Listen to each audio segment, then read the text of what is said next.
So, di ba natin basahin? 1, 2, 3. Lumapit sa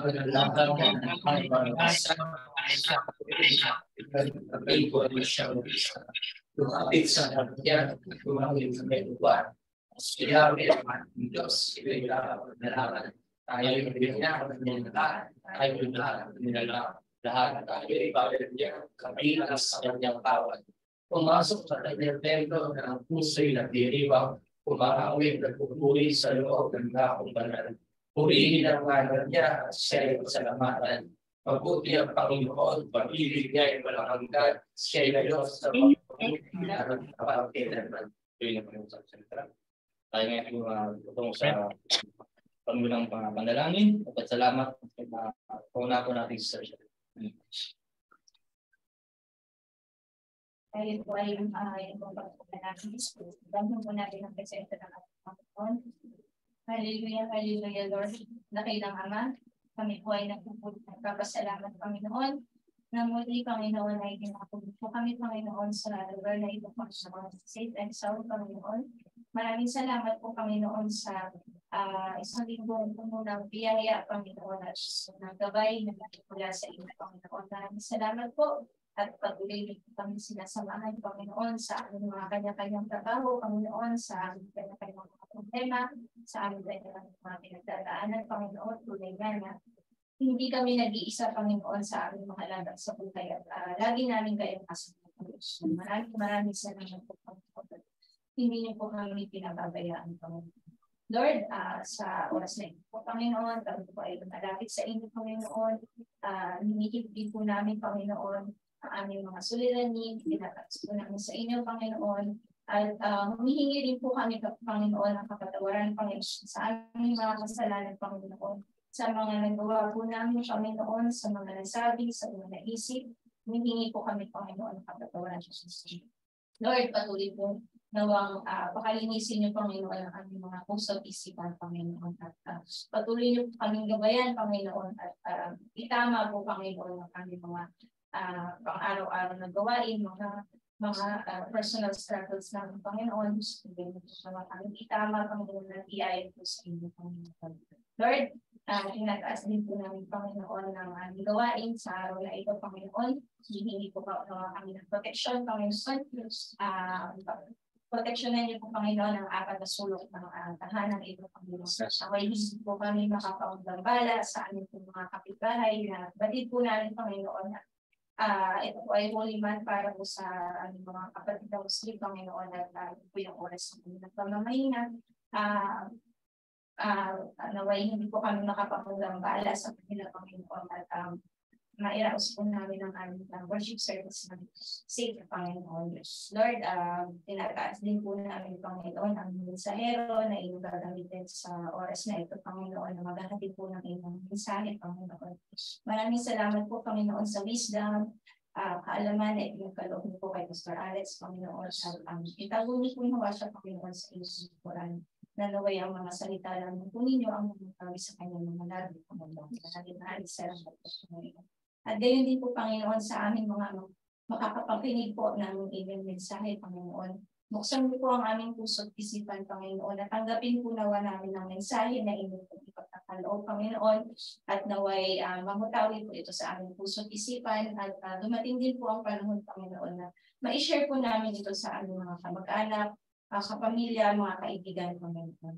Lord, para po sa aming mga kapatid na hindi po namin kapiling sa oras na ito at ganoon din po sa mga kapatid na kasama po namin sa online, saan man sa dako ng mundo, Panginoon, patuloy niyo po nawa silang ingatan at gabayan, Panginoon, at samahan din po sila sa kanilang mga kanya-kanyang journey sa buhay po.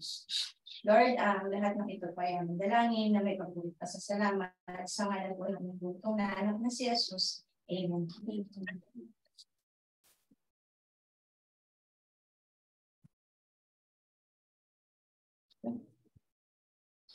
Tugunan po natin.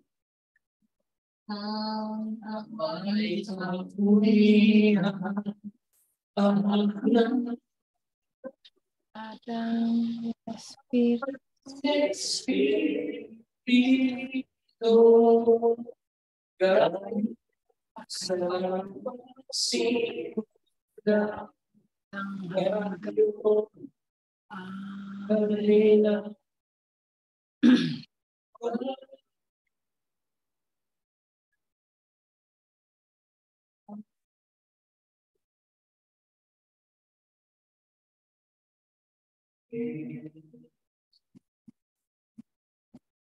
sa mga banal na kasulatan. Corinthians 16:13.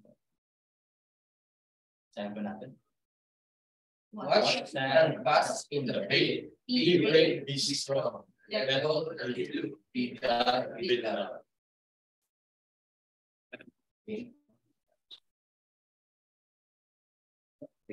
Salamat Brad. Hindi ka lang magtatapos. Hindi ako. Pangako na po tayo na.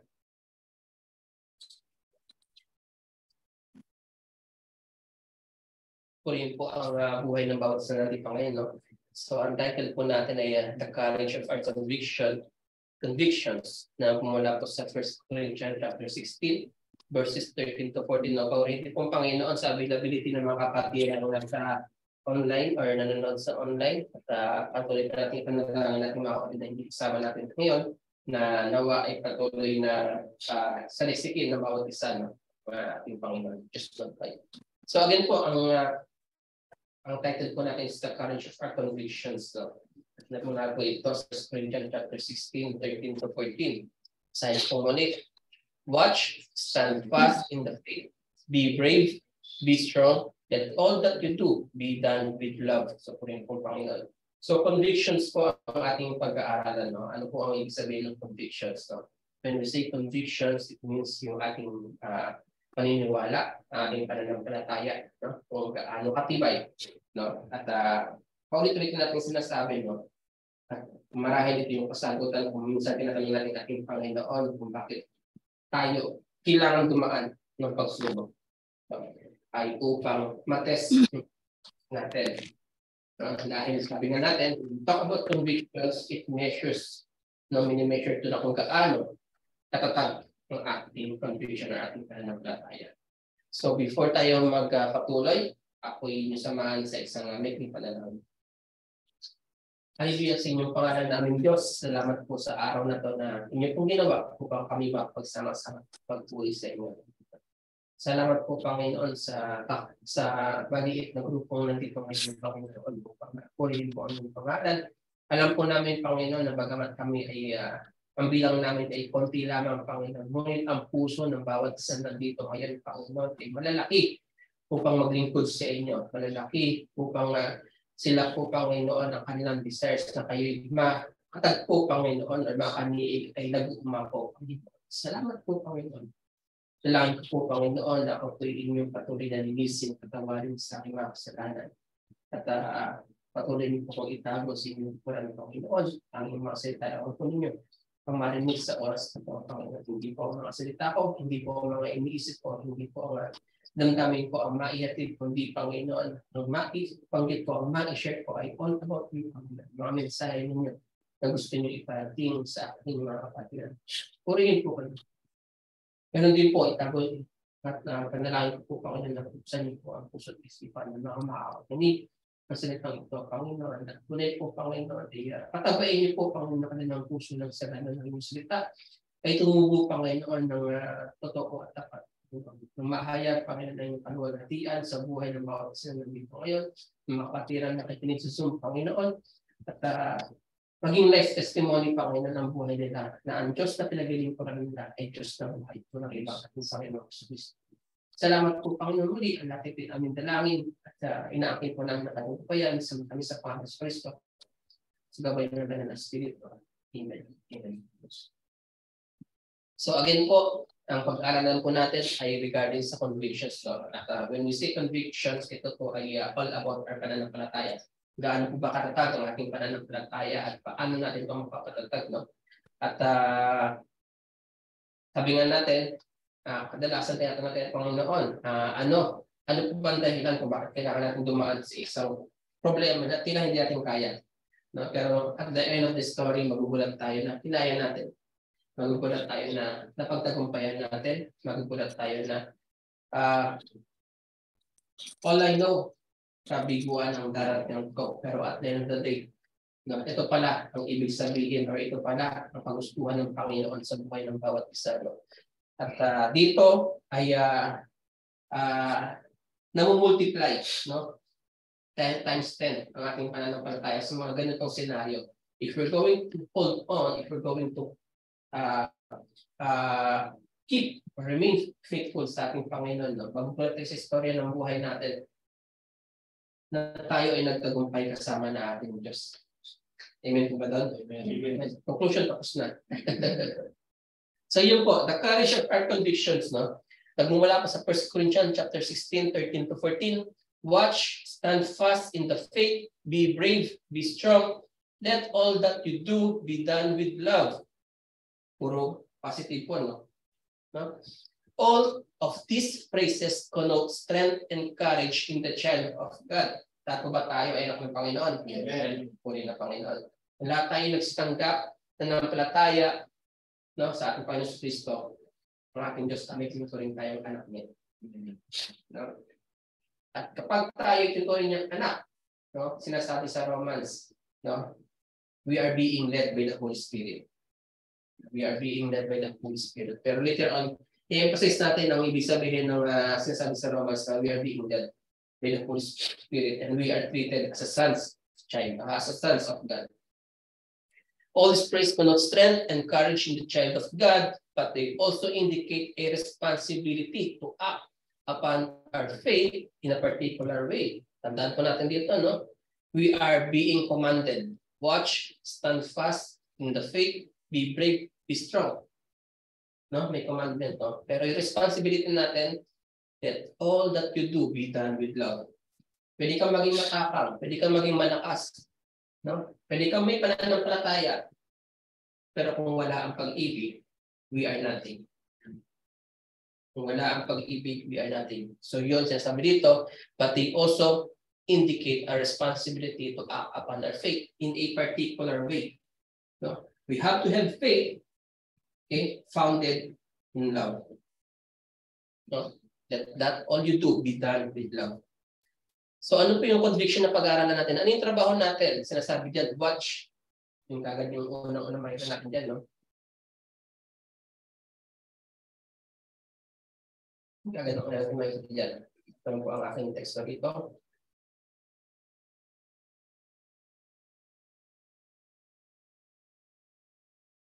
Ang alam po natin, ito pong mga to ay hindi po yan nasulat ng basta-basta lamang. Ang buong Bible po natin ay hindi sulat ng basta-basta lamang. Bagamat sinasabi natin na isulat ng mga tao lamang, no? Ng mga matatalinong tao. Pero sinasabi ng Bible ang lahat ng salita ng Diyos ay sinulat at kinasihan ng Banal na Espiritu. No? So they are guided, yung mga apostles natin, yung mga mensaherong sulat ng Bible, ay guided ng Banal na Espiritu. So it means ang lahat ng salitang ginamit dito, kung paano nakapesto, kung paano sinulat, kung kailan sinulat, at kung anong isusulat, no, ay inihayag ng ating Diyos sa pamamagitan ng Banal na Espiritu, pinagkaloob, no, sa mga apostoles.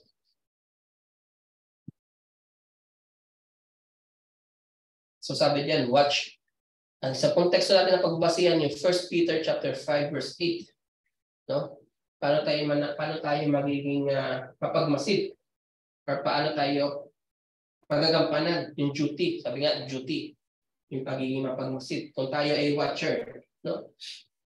Sabi diyan, 1 Peter 5 chapter 5 verse 8, be sober, be vigilant, because your adversary, the devil, walks about like a roaring lion, seeking whom he may devour. Amen po ba nito? Totoo po ba ito? Totoo po ito, no? Napakatotoo nito. Kasi even we are Christian are not excused. Maya-maya, paglabas natin, konting traffic lang, konting hassle lang, agad ang uli natin. Nakakapagsabi na tayo ng masamang salita. Mamumura na kagad natin o mag-press na kagad natin yung driver ng kabilang sasakyan. No? So gano'n, kabilis umaksyon ng Satanas. naghihintay, no? Parang roaring lion. Sana naman kasiraan, pagiging Kristiyano. Kristiyano to. Pero yung lumalabas sa kanyang bibig ay pawang hindi maganda. So, pero kahit hindi lumabas, ang pumapasok sa kanyang isipan ay pawang hindi maganda. Ganon, kabilis kumilos ng ating kaaway. Kaaway ng ating Panginoon. Be sober, be vigilant, because your adversary, the devil, walks about like a roaring lion, seeking whom he may devour. No? Ano po ba ibig sabihin ng sober? No? Pag narinig ko po itong sober, nariisip ko yung alak. No? Ano bang anong Tagalog na sober natin? Sa atin. Parang may kantang parang songs like sober din. Cerveza. No? Yung naisip ko. So when we say sober, sabi ni Brad Robbie, when we say sober, we are on or having the right mindset. No? In our situation. Free from any other possible influences that might affect our actions. No? We are free from drugs na pwedeng mag-take effect sa ating pag-iisip. We are free from alak na pwedeng nakakalasin sa ating pag-iisip. We are free from any other issues ng buhay na pwedeng maging hindi maging maayos ang ating pag-iisip. No? Be sober. Ano naman itong pangalawa? No? Be vigilant. When we say vigilant, we have to be aware. May awareness sa ating paligid. No? Bukod sa maayos na pag-iisip, we have to be aware sa nangyayari sa paligid natin. No? Kasi pwede tayong maging maayos yung pag-iisip natin, pero mali yung foundation ng pag-iisip natin. Akala natin, sige ito, masama to. So, in our mind, tama yung conclusion natin kasi masama to. No? Pero hindi natin alam yung buong istorya pala. So, ang labas, chismosa tayo. Marites. Bisa test na. Okay. Pero sinasabi natin, Panginoon, we have to be sober and we have to be vigilant. No? We have to be in the right mindset. Okay? We have to be in the right mindset and we have to be truly aware. No? Sa nangyayari sa paligid natin. Kaya ang sinasabi natin, Panginoon, dito, sinasabihan tayo ng Panginoon na ang mga nangyayari ngayon ay hindi laban ng mundo, kundi laban ng spiritual. Ang laban natin ay hindi sa mundo or sa flesh, kundi spiritual things. No? Na ang kasalanan natin, no, or ang ating kaaway ay laging nandyan handang hatakin tayo palayo sa ating Panginoon. The devil spoke about like a roaring lion seeking whom he may devour. So what does it mean when it comes to our faith?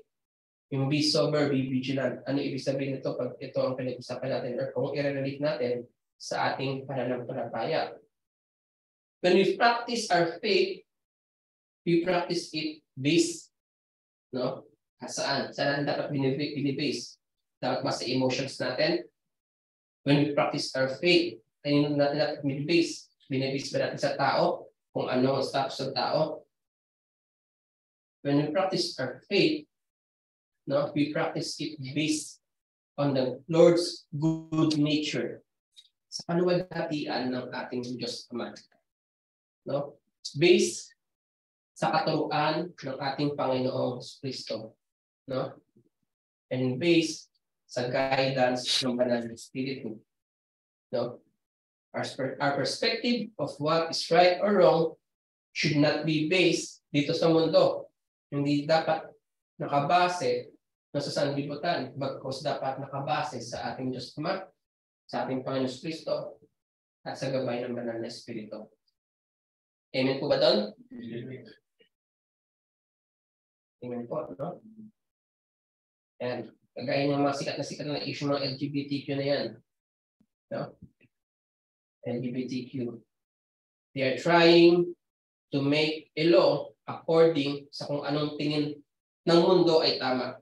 No? Hindi according sa sinasabi ng Diyos na tama. Okay? So they are sober. No? Tapos sabi natin sober sila kasi ang kanilang pag-iisip ay tama according. No? Ang problema, hindi sila vigilant because hindi sila aware sa salita ng Panginoon. Hindi sila aware sa katuruan ng Panginoon. Maaaring ang conclusion nila ay tama, pero mali. Yung tama, mula sa maling information. No? Maling information na finifeed ng kaaway. So when we practice our faith, it should be based on the Lord's good nature, based on Jesus' teaching, and based on the guidance of the Holy Spirit.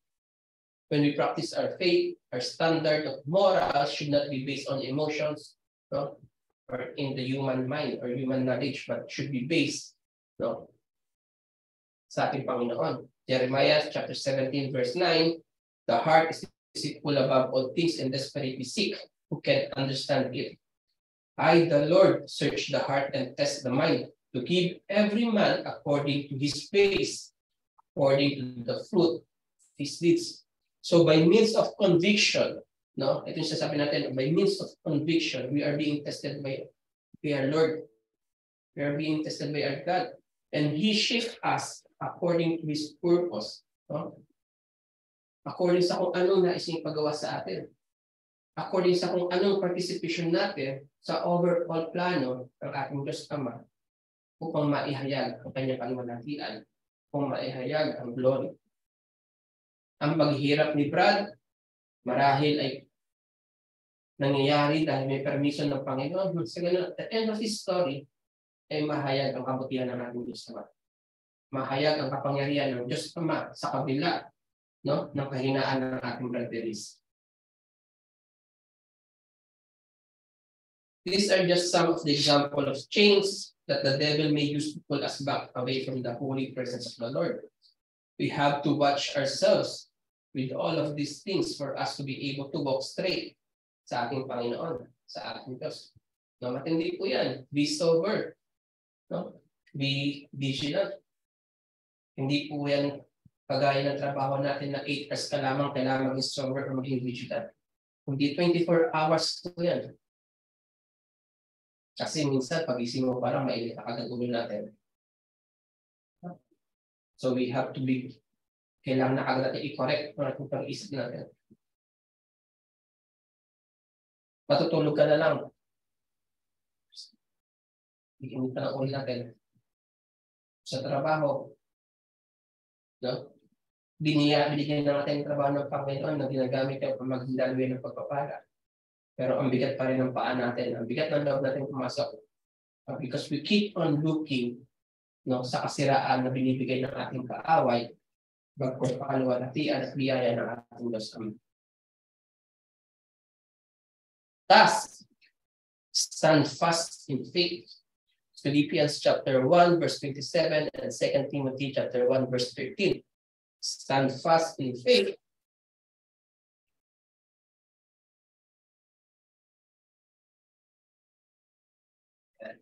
When we say stand fast in faith, ano pong ibig sabihin yan? Or when we say stand fast, no, it means we have to be tightly secured. Mahigpit ang ating pagkapit. No? We have to be stable sa ating pananampalataya. And if we connect it to our faith, it means we have to remain still, no, to our faith regardless na nangyayari sa paligid. Tignan po natin, no, ang kaguluhan ng mundo, ang mga problema, una-una sinasabi natin, Panginoon, ang kaguluhan ng mundo, ibinabahagi niya sa atin, dahil sabi niya sa Bible, magkakaroon ng tagguto, magkakaroon ng earthquake, magkakaroon ng gera, magkakaroon ng tagtuyo.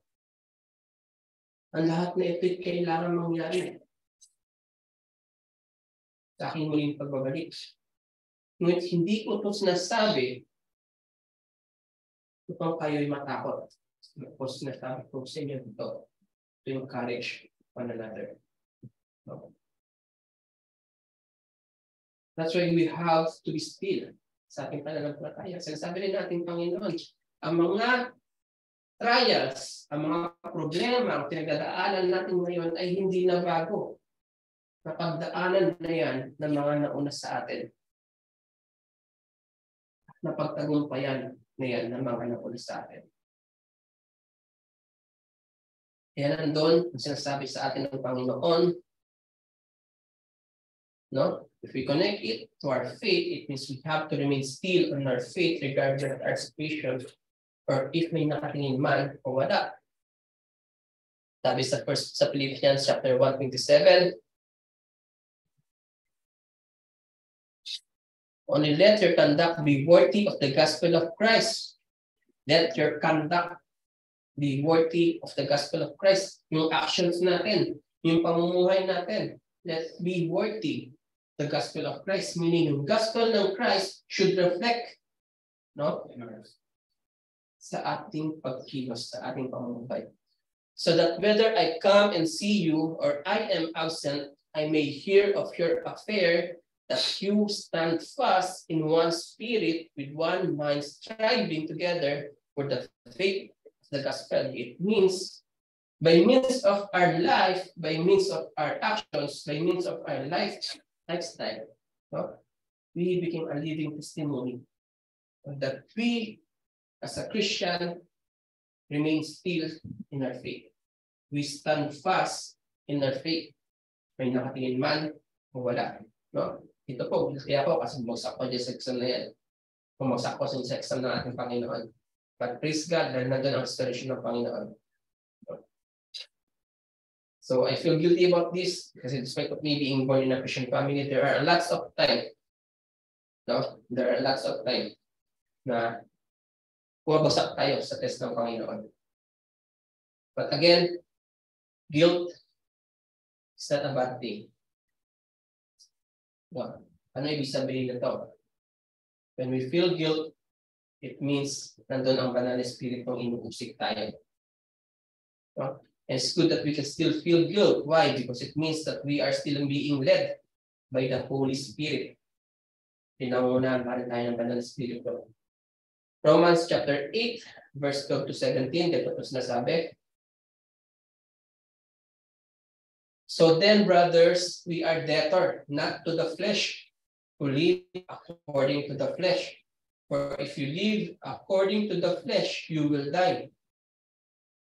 Malinaw po. Kung tayo ay namumuhay according sa ating laman, definitely, nandun ang kamatayan, nandun ang kaparusahan. But if by the Spirit, kung tayo namumuhay by the Spirit, you put to death the deeds of the body, you will live.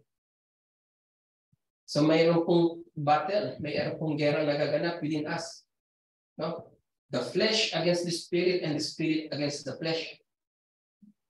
If we live by the Spirit, you put to death the deeds of the body. Kung tayo namumuhay, no? Katulong ng banal na Espiritu, we put to death yung gawa ng ating laman. And you will live. Nandun yung pangako ng Panginoon. For all who are led by the Spirit of God's, for all who are led by the Spirit of God are sons of God. No? Yung sinasabi natin. Sasama natin yung sanctification. No? If we are being led by the Spirit, it means we are continuously battling. No? May gera tayong ginagampanan araw-araw against the work of the devil, against our flesh. No? Because when tayo ay nabubuhay sa mundong ito, we have a corrupted body. Ang ating katawan ay corrupted pa. Ang ating katawan ay sinner pa. No? We are living a sinful life. No? Corrupted pa yung katawan na meron tayo. That's why we need the Holy Spirit to guide us, to help us makipagdigma. Araw-araw. Tawag na naman. For you did not receive the spirit of slavery to fall back into fear, but you have received the spirit of adoption as son, by whom we cry, Abba, Father. Abba, Father. Napakatindi po na salita ng Abba, Father, although it is two words lang siya. Abba, Father. Abba is a deeper surrender. A deep word noong ginagamit noon. That speak of surrender. No? we surrender it all. And Father constitute a deeper relationship, not just a master. So ating Diyos ay hindi lamang natin master, but our Father. So, we surrender it all to our Father. So, we have a deeper meaning of surrender, of submission, being submissive. And we have a deeper relationship with our God, with our Master, for Him being our Father. No. So, isang tatak ng anak ng Diyos ay ang pagkakaroon ng banal na Espiritu. We are being led. And we are continuously battling against our flesh through the Holy Spirit. So, the Spirit Himself bears witness with our spirit that we are children of God. We are sealed, no, by the Holy Spirit. And if children, then heirs of God and fellow heirs with Christ, provided we suffer with Him in order that we may also be glorified with Him. So, naunawaan ba natin yung relationship ng mga bagay na to? No? Stand fast in faith. When we say stand fast, we have to remain in faith. Hindi po sasabihin ito ng ating apostol kung wala pong gera nagaganap. No? Kung walang gera nagaganap. And pinapatunayan po yan sa Romans chapter 8, verse 17, na while we are within in our corrupted body, makasalanang katawan, we are having, as a Christian, na may banal na Espiritu ng ating Panginoon, we are continuously, no? Continuously being led by the Holy Spirit into war against the flesh. And this is where we have to stand fast in our faith. No, it means if we live by flesh, we will surely die. If we live by the Spirit, we put to death the deeds of the body. No? And if we are being led by the Spirit, it means that there are continuous battles between our flesh and the Spirit within us. And the Spirit bears witness that we are the Son of God. Kaya tayo nakakaramdam ng guilt whenever we do sins. Because our reference point is our God who is holy. So, our Father is our God who is holy, and yet we are living here sa mundo, sa liputan, bilang isang makasalanan.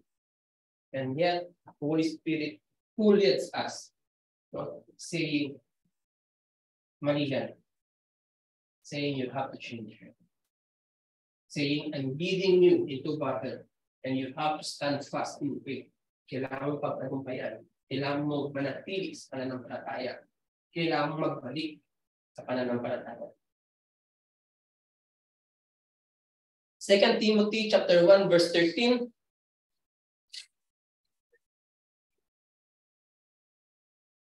Hold fast the pattern of sound words which you have heard from me in faith and love which are in Christ Jesus.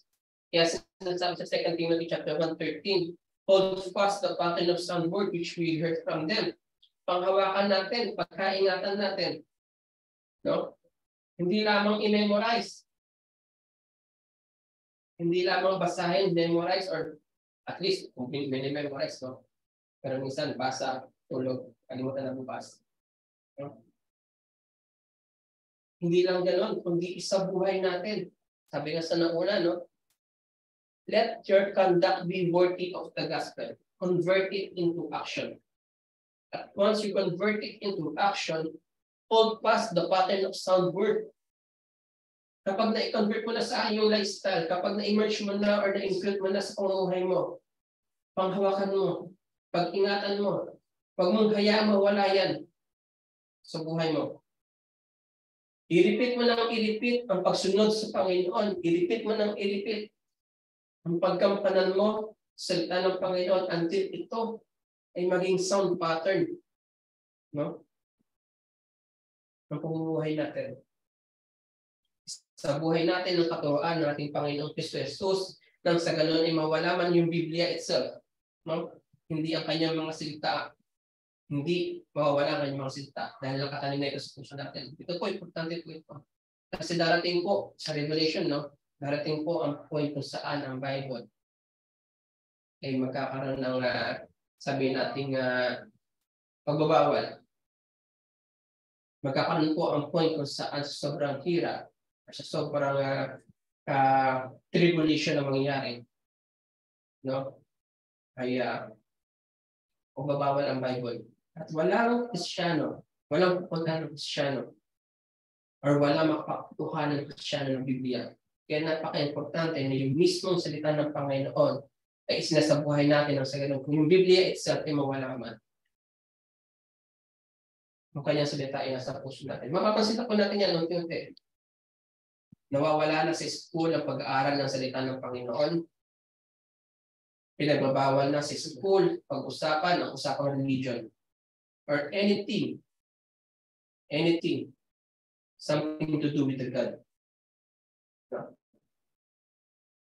Totally bawal pag-aaralan ng Diyos, ang Islam, ang Christianity, no? At doon po papunta lahat. Nagiging software na lang ang Bible, hindi na siya actual na libro. And later on, hindi na makikilala ng tao kung ano ang Bible. Kaya sabi diyan, hold fast the pattern of sound words which you have heard from me in faith and love which are in Christ Jesus. Sa buhay po natin, panghawakan at pag-ingatan. When we say sound word, it means biblical teaching. According sa ehemplong pinakita at sinabi ng ating Panginoon Kristo Jesus. Hindi according sa pagkakaintindi ng katabi. No? Hindi according sa pagkakaintindi ng kahismisan natin. Hindi according sa sinasabi ng mga kapitbahay natin. Hindi according sa mensaheng gustong iparating. Or hindi sa according sa mensaheng gusto nating marinig. Kasi minsan tayo binibigyan tayong definition ng salita ng Panginoon. No? Knowing that we are becoming or pinipick natin ng salita ng Panginoon out of context. Wala sa pinakamensahe ng Diyos. No? Kundi, sound word means biblical teaching at according sa katuroang itinuro ng ating Panginoong Kristo. Pamumuhay na pinakita ng ating Panginoong Kristo. Courage. Ano naman po ang katapangan na meron tayo sa verse na to? Sabi diyan, be brave. No? Be brave. Ephesians chapter 3 verse 12 at Hebrews chapter 13 verse 5 to 6. Ephesians chapter 3 verse 12. In whom we have boldness and access with confidence through faith in Him. So dito po napakalinaw. We have to have boldness and confidence. Not to be brave. Problema, hindi natin alam kung kanina nang nagagaling yung ating confidence at boldness. Ang tanungan ng tao, saan ba nanggagaling kung kumpiyansa nitong tao to? Sobrang yabang. No? Sobrang yabang. No? Yun ang problema. Hindi natin alam kung kanino or kung saan nanggagaling yung boldness and confidence na to. Pero dito, malinaw na sinabi, no? In whom we have boldness and access with confidence through faith in Him. So, sinong in Him? No? Kaninong pananampalataya ka nag-uusapan dito? Tabi pananampalataya sa aking sarili?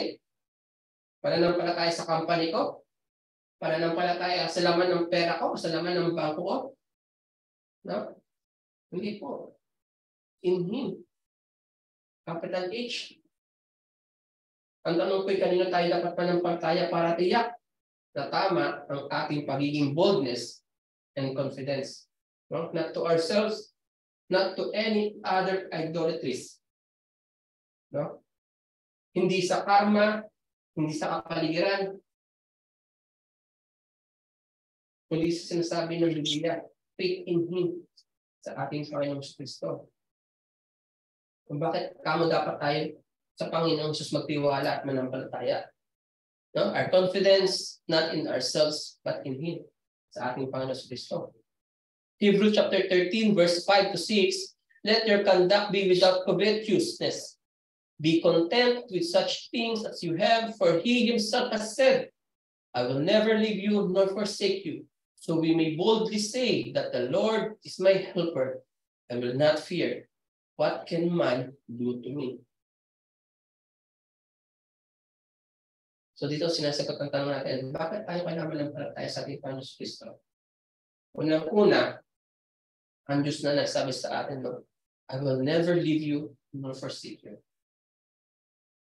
Ang Panginoong Kristo na mismo nagsabi sa atin na siya'y makakasama natin at hindi na tayo iiwan. Ang Panginoong Kristo na nagubad ng kanyang pagka-Diyos, ang Panginoong Kristo na mas piniling maging taong katulad natin, maranasan ng paghihirap, maranasan ng temptation, ngunit hindi nagkasala. Ang ating Panginoong Kristo na mas piniling sumunod sa kalooban ng Diyos Ama hanggang sa kamatayan, nang sa ganon ay maipakita ng Diyos Ama kanyang pag-ibig sa atin. No? Magkaroon tayo ng kakatawaran at kaligtasan ng ating Panginoong Kristo na muling nabuhay at tinubos tayo sa kasalanan. At ang Panginoong Kristo na umupo sa kanang bahagi, kanang kamay ng ating Diyos Ama. Made co-equal. No? He is co-equal with our God the Father. Siya mismo ang nangako sa atin, I will never leave you nor forsake you. So imagine gaano kasarap pangakuan ng Diyos. Gaano kasarap tayo bilang isang mababang nilalang. No? Makasalanan nilalang ay pinangakuan ng mapagmahal nating Panginoon na hindi tayo iiwan ni pababayaan man. Kaya napakasarap, no? We have to have, in whom we have boldness and access with confidence through faith in Him. Ang ating Diyos Ama, sa pamamagitan ng ating Panginoon Kristo, ang nangako na hindi tayo iiwan ni pababayaan. Ang ating Diyos Ama na binigay mismo kahit ang kanyang bugtong na anak. Imagine kung gaano kasakit sa kanila. Ipagkaloob ang kanyang bugtong na anak. Binigyan permiso maghirap ang kanyang anak para sa kapatawaran at kaligtasan ng bawat isa. Ano ba naman ang kanyang pangako ito? So, I will never leave you nor forsake you. Hindi ko ba niya gagawin ito? Definitely. Pagkakaloob niya itong bagay na ito. Gagawin niya ito pagkat ang ating Diyos Ama, ang ating Panginoon Kristo ay tapat na nangako sa atin. And we know that our God is faithful. No? Same as our God, the Father who prepared the salvation since some time, long ago, 2,000 years ago. Salvation to save us from eternal damnation. But here, Jesus Christ promised us what He would be. Promised us that He would be our helper so that we may not have fear. Sabi dyan, the Lord, so that we may boldly say with confidence that the Lord is my helper. I will not fear. Ano po bang kayang gawin ng tao sa akin? What can man do to me? If we think of it, it is our Lord who is with us until now sa mga oras na ito. No? Nasalita natin ang Panginoon. Sa oras ng pangangailangan, sa oras ng panghihina, sa oras na tayo ay walang-wala at lugmok na lugmok. Ang pag-ibig ng Diyos sa pamamagitan ng ating Panginoon Kristo ang yumayakap sa bawat isa sa atin. No? Upang makayanan muli natin. One step forward to continue our battle. One step forward sa tulong ng ating Diyos Ama. Sa anumang pinagdadaanan natin. Ano naman po yung kapangyarihan natin, no? Be strong. So, ninanaman natin yung teksto natin, no? Sa 1 Corinthians, no? Be strong. Ephesians chapter 6, verse 10 to 13. Ano pong sinasabi dyan? Finally, my brethren, be strong in the Lord and in the power of His might. Put on the whole armor of God that you may be able to stand against the wiles of the devil. For we do not wrestle against flesh. Sabi natin kanina, for we do not wrestle against flesh and blood, but against the principalities, against powers, against the rulers of the darkness of this age, against spiritual hosts of the wickedness in the heavenly places. Therefore, take up the whole armor of God, that you may be able to stand in the evil days, and having done all, to stand. So, po ba natin ang buong armor ng ating Panginoon? So, po ba natin? Amen po. Dapat po suot. Bagamat hindi po pantay-pantay ang level ng pananampalataya natin, we are all in our journey, no? We are all in the journey of sanctification, kung saan tayo ay currently ng ating Panginoon according to His purpose, according to His will, kung saan tayo gagamitin ng ating Panginoon, ng ating Diyos. But as we go on, no, as we follow Him, as we allow our God to work in our life, ang sinasabi ng Diyos is we have to wear the full armor of God.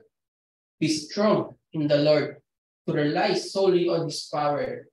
Don't rely on our own knowledge and wisdom. Don't rely on our own strength and power. But sinasabi dito, be strong in the Lord and in the power of His might. And as we mentioned earlier, we being led by the Holy Spirit, we have a continuous battle. We have a daily battle against the flesh. And that is why we need this full armor of God. In Ephesians chapter 6, verse 14 to 18, ito po sinasabi, stand therefore, having fastened on the belt of truth, no, sinturon ng katotohanan, and shaving put on the breastplate of righteousness, yung armor dito sa dibdib ng kaluwalhatian, and the shoes for your feet, having put on the readiness given by the gospel of peace. In all circumstances, take up the shield of faith, with which you can extinguish all the flaming dart of the evil one, and take the helmet of salvation and the sword of the Spirit, which is the word of God, praying at all times in the Spirit with all prayers and supplication. To that end, keep alert with all perseverance, making supplication for all the saints. Ito po yung importansya. Ito po yung mga armor. Ito po yung importansya. No? Kung bakit kailangan natin suotin ang armor ng God. Then we are in a daily battle against our flesh, against Satan. Be strong in the Lord and rely on His power. Again, why do we need all of this? Because if we are truly the Son of God, we are being led by the Holy Spirit. And if we are being led by the Holy Spirit, it means we are having continuous battle against our flesh. Against our flesh. That's why sinasabi ng Panginoon for us, be strong and rely solely on His power, on His might. On His might. Stand fast in our faith. And our Lord Jesus Christ already ensures the victories, as death cannot conquer us anymore through Him. Though we need to undergo on our own battle. No? May kanya-kanya tayong battle, may kanya-kanya tayong devil na pakipagdigma sa ating katawan. No? Our Lord is with us. No? Through the Holy Spirit as our comforter and our strength. Our comforter and our strength. Alam niyo po, isa sa pag-aaralan namin regarding sa Holy Spirit. When we say comforter, hindi lamang po pala ito ibig sabihin ay di ba comforter sa Tagalog? Parang sinasamahan ka para pakalmahin ka. Hindi lang po yun ang ibig sabihin yan. When we look at the Greek word or Hebrew word talaga, it means to come with strength. Meaning to strengthen you. To give you strength, to encourage you. No? To continue yung pakikipaglaban against our flesh. Yung po palang ibig sabihin ng comforter. Hindi lang ito magpapakalma. Hindi lang ito all about magpapakalma against problema natin. Only to give us strength. No? Para magpatuloy sa ating pakikipaglaban, no? Against our flesh.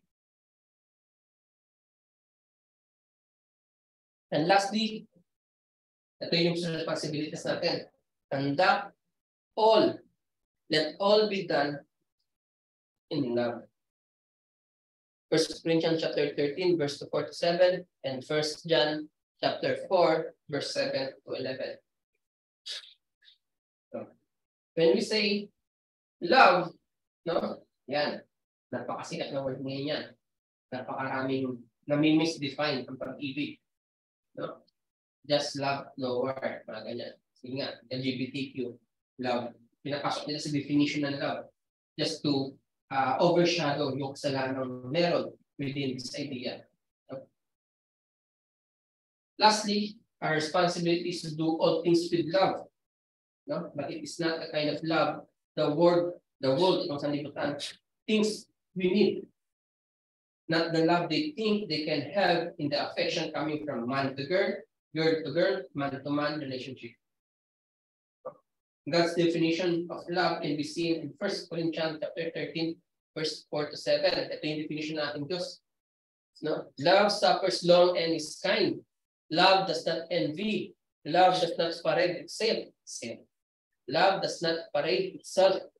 Is not puffed up. Does not behave rudely. Does not seek its own. It's not provoked. Thinks no evil. Does not rejoice in iniquity, but rejoices in the truth. Bears all things, believe all things, hope all things, endure all things. Doon kung babasahin po natin ito at susumahin natin ito, parang napakahirap. This is God's definition of love.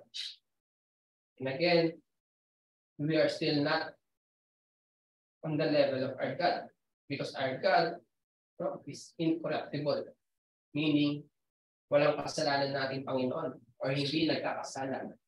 Ito ang kanyang definition. Well, tayo, we are still in corrupted body. So, it is so hard for us to perfectly do this. But again, we are being shaped. No? We are being shaped according to His will and according to His purpose. So that when time comes, when we are ready to receive our incorruptible body, nasa Bible po yan, sa Revelation. Pabasahin po natin Revelation, nandun po ang rapture, no? Nandun po ang 7 years tribulation, nandun po ang Armageddon, nandun po yung pagbibigay ng incorruptible body sa ating mga Kristyano, at nandun po yung 1,000 years na paghahari ng ating Panginoong Kristo. And lastly, yung pagtapon kay Satanas sa impyerno. Yan po ang mga mangyayari sa last, no, sa end of days. At some point, tayo, mga Kristyano, who remains faithful sa ating pananampalataya will receive incorruptible body. And that's why we are being prepared sa ngayon. No? We are being prepared sa mga panahon ngayon na maging karapat-dapat na ma-receive itong incorruptible body. So sa ngayon, tayo ay may corrupted body pa tayo, makasalanan ng katawan. Though in our own capability seems impossible, that is why our Lord put us to the test, not to break, hindi para sumuko, no? Hindi para sumuko or maghina, but to slowly get matured spiritually and to shape us according to His purpose, including, no? Oops. Yan. Ano nga ni? Mas kung matanda pa.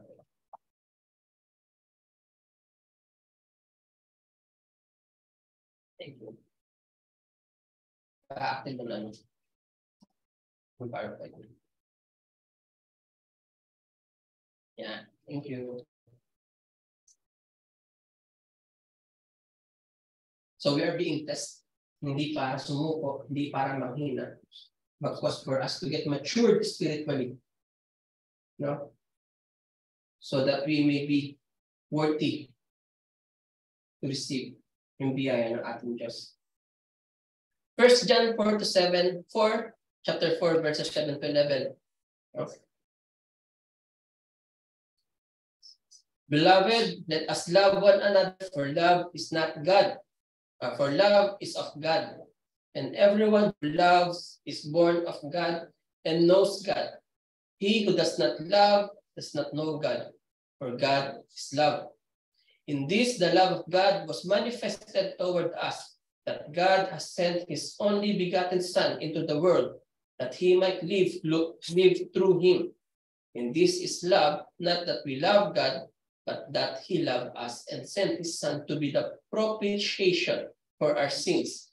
Beloved, if God so loved us, we also ought to love one another. So instruction is to love one another. Very same kung ano sinasabi ng text natin. Do all things in love. No? So we have to do all things because we love one another. We love ourselves in the eyes of the Lord, and we love our neighbors in the eyes of the Lord. No? In the lens na binigay sa atin ng Panginoon. So the instruction is for us to love one another. What does the Bible say? Why does the Bible say everyone who loves is born of God and knows God? No? Bakit sinasabi niyo sa atin to? Kung ikaw ay nagmamahal, no, ay nagmula sa Diyos at kilala mo, alam mo ang Diyos. Because our God teaching is not to love only those lovable.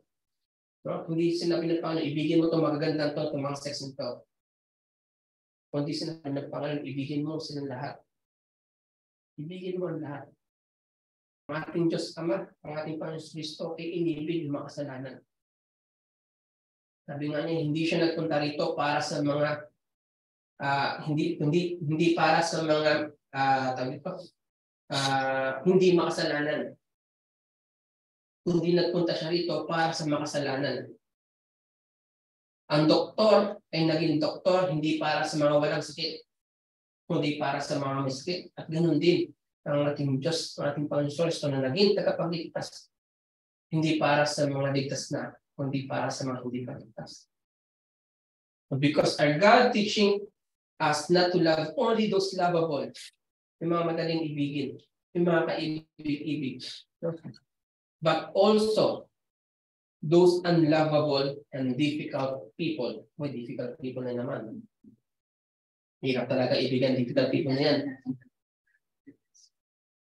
Hirap palitan yung sumpa ng pag-ibig. No? Pero sa biyaya ng Panginoon ay kaya natin ipanalangin mo. Instead na murahin natin yung mga difficult people at mga unlovable people, ipanalangin natin sila. At the same time, ipanalangin natin ang sarili natin to give us perspective, to give us insight, to see good things sa mga taong hindi ka ibig-ibig. Napakahirap po na. Kasi kagaya na sinasabi natin with last time, every time nakita ko ito, naalala ko yung sakit. Pero again, we are instructed not to look at that person, but to look sa ating Panginoon. We are instructed not to look at that person, but to look sa ating Panginoon, sa kalwalhatian ng ating Diyos. Because our God teaching us not to love only those lovable, but also those unlovable and difficult people. Just like what our God the Father did through Jesus Christ. He gave His begotten Son because our God loved us. No? Yung sinner.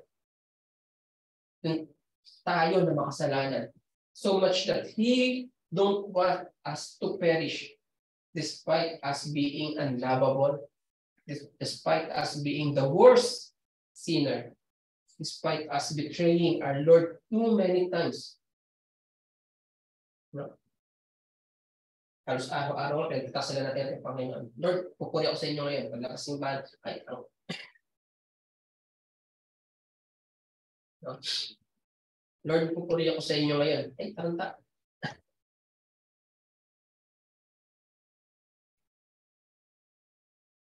Lord, ikaw muna sinasamba ko ngayon. Ay, puto. No?